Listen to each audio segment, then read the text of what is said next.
Hello दोस्तों, स्वागत है आपका द जोरावर क्लासेस पे। इस वीडियो में हम लोग अपने इंग्लिश का एक्टिव और पैसिव डिस्कस करने वाले हैं, जिसके बारे में हम लोग लास्ट वीडियो में भी पढ़े थे एंड इस वीडियो में भी हम डिस्कस करेंगे। ठीक है, तो शुरू करते हैं अपने वीडियो को। एंड उसके पहले जो लोग हमारे चैनल पे नहीं हैं वो लोग चैनल को सब्सक्राइब कर लें, प्रेस द बेल आइकन, जिससे उनको टाइम टू टाइम नोटिफिकेशंस मिलता रहे। एंड साथ ही साथ अगर आप लोग केबीएस के लिए तन मन से तैयारी करना चाहते हो दोस्तों, तो आपके लिए डिस्क्रिप्शन बॉक्स में एक जादू का पिटारा रखा गया है जिसका नाम है द जोरावर क्लासेस ऐप, जिसको आप डाउनलोड कर सकते हो। वहां पे जाइए, आपको पूरी केबीएस के वीडियो कोर्स प्रोवाइड किए जा रहे हैं। ठीक है, मैं ये नहीं कहता आप जाके ले लो, मैं ये कभी नहीं कहता आप ले लो, आप मत लो, लेकिन आप जाके वहां पे डेमो क्लासेस तो देख सकते हो, फ्री ऑफ कॉस्ट है। देखो हमारे यहाँ पे ना लोग समोसे से ज्यादा उसकी चटनी पे फोकस करते हैं, क्योंकि चटनी ज्यादा जल्दी खाते हैं और एक बार और लेते हैं क्योंकि वो फ्री मिलती है। तो आप जाके डेमो क्लासेस तो देख सकते हो ना, लेना ना लेना ये बात की चीजें हैं। पहले तो आप जाइए, ऐप को डाउनलोड कीजिए और वहां पे आप डेमो क्लासेस जरूर देखिए। सो सेशन को स्टार्ट करने के पहले दोस्तों मैं आपको बता देना चाहता हूं कि एक्टिव पैसिव का, जैसा मैं हर वीडियो में स्ट्रक्चर आपको समझाता हूं, एक्टिव एंड पैसिव का स्ट्रक्चर डिपेंड ऑन टेंसेस। ठीक है, पहली चीज तो मेरा ये क्वेश्चन है, जल्दी से जल्दी कमेंट बॉक्स में मुझे बताओ, जितने लोग अभी देख रहे हो, कि कितने ऐसे टेंस हैं जिनकी पैसिव वॉइस नहीं बनती है। कितने नंबर ऑफ टेंस, जल्दी से बताओ, number of tense, how many number of tense that have not passive voice, जिसके पास कोई पैसिव वॉइस नहीं होती है या उनका पैसिव वॉइस नहीं बनाया जा सकता है। तो ऐसे कितने टेंसेस हैं? ऐसे हैं 4 टेंसेस। कौन कौन से टेंसेस हैं? तो सबके परफेक्ट कंटिन्यूअस की पैसिव वॉइस नहीं बनती है, चाहे वो प्रेजेंट परफेक्ट का कंटिन्यूअस हो, चाहे पास्ट परफेक्ट का कंटिन्यूअस हो, चाहे फ्यूचर परफेक्ट का कंटिन्यूअस हो, इनकी पैसिव वॉइस नहीं बनती है। याद रखिएगा, फ्यूचर कंटिन्यूअस टेंस की भी पैसिव वॉइस नहीं बनती है। तो ये वो 4 टेंस हैं जिनकी पैसिव वॉइस नहीं बनती है। सो दोस्तों, अब सवाल आता है कि किसकी किसकी पैसिव वॉइस बनती है। तो पैसिव वॉइस जो है वो आपके सारे टेंसेस की बनती है, बस ये 4 की नहीं बनती है। तो हम देखते हैं कि क्या क्या उसमें रूल्स यूज होते हैं। तो अगर हम बात करें प्रेजेंट इंडिफिनिट टेंस, ठीक है, तो इसमें क्या क्या यूज होता है? इसमें वर्ब हमारी यूज होती है पैसिव वॉइस में, is, are, am, and verb की थर्ड फॉर्म यूज होती है। ठीक है, फिर हम बात करें पास्ट इंडिफिनिट टेंस की, तो हम इसमें वर्ब यूज करते हैं वाज एंड वर। ठीक है, अगर हम बात करें फ्यूचर इंडिफिनिट टेंस की, तो इसमें हम वर्ब यूज करते हैं विल एंड शैल, और याद रखिएगा इनके साथ बी का यूज होता है। यही एक एक्स्ट्रा चीज है जो आपको याद रखना है। ठीक है, तो ये भी चीज आपको ध्यान में रखनी है। उसके बाद देखिएगा, जब हम बात करें प्रेजेंट कंटिन्यूअस टेंस की, तो हमारे इज, आर, एम जैसा कि ऊपर यूज होता है, तो हम इसको तो यूज करेंगे ही, साथ में बीइंग का यूज करते हैं। किसका यूज करते हैं? बीइंग का, एंड वर्ब का थर्ड फॉर्म लगाते हैं। इसी तरह से पास्ट कंटिन्यूअस टेंस की बात करें तो वाज एंड वर यूज करते हैं, एंड हम क्या लगाते हैं? बीइंग लगाते हैं, जो वर्ब का थर्ड फॉर्म के साथ यूज होती है। अगर आपके यहाँ पे कोई सब्जेक्ट या नॉट का केस आता है तो इनके बीच में आएगा। ठीक है, और अगर डिटेल में ये चीजें आपको सीखनी है तो आप चाहिए जरूर डेमो क्लास लीजिए, आप वहां पे जरूर आपको समझ में आएगा कि वो परचेज करना चाहिए या नहीं करना चाहिए। जैसा कि मैंने आपको बताया कि फ्यूचर कंटिन्यूअस टेंस जो है उसकी पैसिव वॉइस नहीं बनती है, तो यहाँ पे हमसे कोई मतलब नहीं है। अगला है प्रेजेंट परफेक्ट टेंस में क्या करते हैं। तो जैसा कि आपको पता है, प्रेजेंट परफेक्ट टेंस की हेल्पिंग वर्ब क्या होती है? हैज होती है। तो इसमें बस बीन हम यूज कर लेते हैं, हैज और हैव के साथ किसका यूज कर लेते हैं?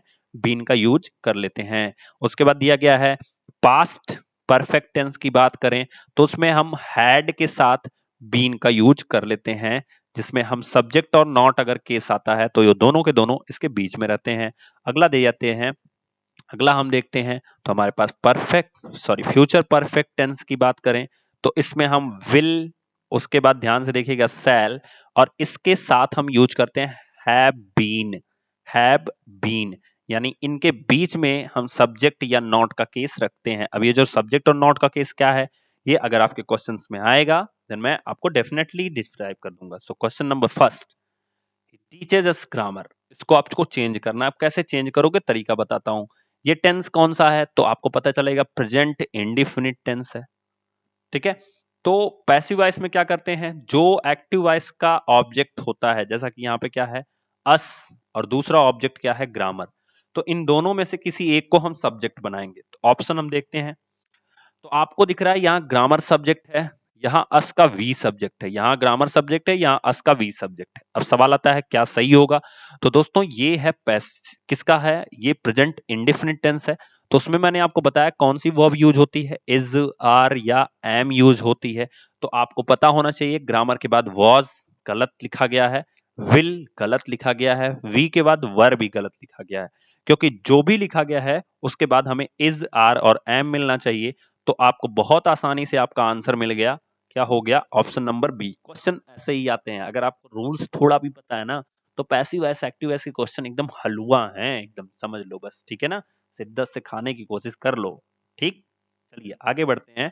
और अगर आप लोगों ने अभी तक चैनल को सब्सक्राइब नहीं किया तो कर लीजिए, ऐप डाउनलोड कर लीजिए, डेमो क्लासेस जाके देख लीजिए, पसंद आ ही जाएगी, क्योंकि ये जोरावर क्लासेस की टीम है, ये पसंद ना आए ऐसा हो नहीं सकता है। बाकी आपकी मर्जी, आपको लेना है कि नहीं लेना है। अगर आप ले लोगे तो क्या फायदा है, अगर आप नहीं लोगे तो क्या फायदा है? अब आप कहोगे सर दोनों में क्या फायदा है? बिल्कुल फायदा है। अगर आप नहीं लोगे तो आप अपने 3000 बचा लोगे, अगर आप ले लोगे तो आप 3 महीने पहले से तैयारी करना शुरू कर दोगे, क्योंकि 55,000 कमाना है। तो अब आप डिसाइड कर लो 3000 बचाने का फायदा लेना है कि 55,000 कमाने का फायदा लेना है। क्लियर? चलिए, one most keep one's promise मेरा फेवरेट है। ये पूछ दे मजा आ जाता है, कसम से बता रहा हूं। इसका आंसर आप मुझे डिस्क्रिप्शन बॉक्स में फटाफट बताओ, ए बी सी डी में से क्या होगा। मैं आपको ये बताने वाला नहीं हूं, क्योंकि मेरा बहुत ज्यादा फेवरेट है। बस आपको बताना है क्या होगा इसका आंसर। ये ऑलरेडी किस में लिखा गया है पता है? One must keep one's promise. इसको आपको बताना है, तो इसका आंसर होगा D, promise should be kept. So बहुत ही शानदार क्वेश्चन है दोस्तों, इसको आप मोस्ट इंपॉर्टेंट डाल के याद कर लीजिएगा। Promise must be kept. जब वन का केस होता है, मैं आपको बता रहा हूं कैसे सॉल्व करते हैं। वन का केस होता है तो वहां पे आपका ये जो आपको दिख रहा है ना, जब इसको पैसिव वॉइस में चेंज करेंगे देन कोई सब्जेक्ट नहीं होता है और कोई ऑब्जेक्ट नहीं होता है। बस इतना सा आपको याद रखना है। कहीं भी ऑप्शन में ये चीज दिखेगा आप फटाफट लगा दीजिएगा। और अगर ये दोनों मिल जाए तो आपको उसके बाद एक चीज बस ध्यान देनी है कि ये मस्ट के बाद बी आएगा। कहीं कहीं शुड भी आता है, तो ये शुड वाला भी सही होता है, याद रखिएगा। शुड वाला भी सही होता है, तो शुड के साथ बी आएगा। ऐसा नहीं होगा मस्ट और शुड दोनों दे दे। क्लियर? इसलिए मेरा फेवरेट है। चलिए next question. Shopkeeper lowered the prices, lowered the prices, ठीक है? तो अब इसका पैसिव वॉइस क्या होगा? देखो लोवर्ड जो है वो second form of the verb है, और इसका मतलब ये हो गया पास्ट में है। किसमें है? और हम वर्ब क्या यूज करते हैं पैसिव वॉइस में? वाज या वर यूज करते हैं पास्ट के केस में। तो जब वाज या वर यूज करते हैं पास्ट के केस में, और चूंकि द प्राइसेस जो है ये हमारा ऑब्जेक्ट है, तो ये बनेगा सब्जेक्ट। तो सब्जेक्ट में ये प्राइसेस है, यहाँ भी प्राइसेस है। अब ये दोनों तो होने से नहीं रहे, क्योंकि शुरू शुरू में हमें प्राइसेस चाहिए। तो द प्राइसेस, अब मैंने आपको बताया था क्या यूज होगा? वॉज या वर यूज होगा, तो वर यूज हुआ है। The prices were lowered by the shopkeeper. तो ये हमारा आंसर होगा थर्ड का। तो आई होप आपको एंजॉय कर रहे हो इस क्वेश्चन को। अगर आप एंजॉय कर रहे हो तो प्लीज एक बार जरूर लाइक कीजिए एंड शेयर कीजिए। सत्यम दुबे वापस आ गए हैं आपके यूट्यूब पे, तो ध्यान से पढ़िए, ठीक है? Next question, has anybody answered your question? तो ये शुरू हो गया खेल किसका? इंट्रोगेटिव सेंटेंसेस का। तो कैसे बनाओगे? बहुत सिंपल है। यहाँ पे एनीबॉडी सब्जेक्ट है, क्वेश्चन जो है योर क्वेश्चन जो है ये ऑब्जेक्ट है, तो योर क्वेश्चन आएगा एनीबॉडी की जगह पे। तो जब योर क्वेश्चन एनीबॉडी की जगह पे आएगा तो योर क्वेश्चन अगर यस होता यहाँ पे तो ये प्लूरल होता, देन यहाँ हैव यूज होता। अभी यहाँ पे क्या है? सिंगुलर है योर क्वेश्चन, सो यहाँ पे क्या होगा? सिंगुलर हैज यूज होगा एंड बीन लगेगा। मैंने आपको याद दिलाया था बीन का केस होता है, याद रखिएगा इस चीज को, ठीक है?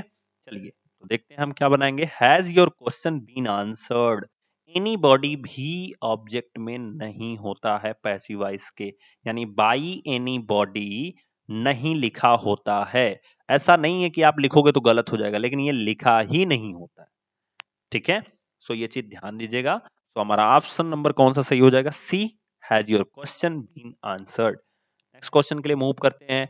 वी हैव वार्नड यू, तो हमने आपको वार्न किया था, हैव लगा है, इसका मतलब बीन लगेगा। ये आपको क्लियर हो जाना चाहिए। हैव दिखा मतलब बीन लगेगा, यू आएगा सब्जेक्ट की जगह पे, तो you have been warned by us, ठीक है?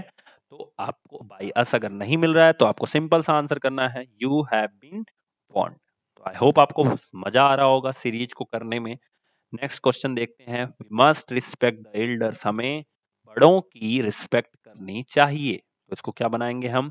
द एल्डर्स, ठीक है, मस्ट बी रिस्पेक्टेड। आंसर कौन सा होगा? The Elder must be. मैंने आपको बताया था कैसे, हमने जल्दी से बता दिया। तो एल्डर्स आ गया हमारे सब्जेक्ट में, मस्ट लगेगा ही। उसके बाद मैंने आपको सिंपल सी पहचान बताई थी कि मस्ट के बाद हम क्या यूज करेंगे? बी का यूज करेंगे। Move to the next question, सातवां। They will demolish the entire block. They will demolish the entire block, तो क्या हो जाएगा? विल है तो बी लगेगा। तो the entire block will be demolished by them. तो आंसर होगा the entire block will be demolished by them. अगले क्वेश्चन है आपके सामने, 8वां नंबर। They drew a circle in the morning. ठीक है, तो यहाँ पे ड्रू जो है वो second form of the verb है। ड्रॉ का सेकंड फॉर्म ड्रू। तो सेकंड फॉर्म का मतलब क्या हो गया? ये पास्ट में है। पास्ट का मतलब क्या हो गया? वॉज और वर यूज होगा। यही चीजें आपको क्लियर होनी चाहिए। इसका मतलब सर्किल जो है हमारा ऑब्जेक्ट है, तो बनेगा क्या? Subject. A circle was drawn by them in the morning. तो answer number B should be your correct answer. So last 9th number question है। So the boys were playing cricket। तो इसका क्या हो जाएगा? सिंपल सा है कि ये हमारा पास्ट कंटिन्यूअस है। पास्ट कंटिन्यूअस की रूल क्या कहती है?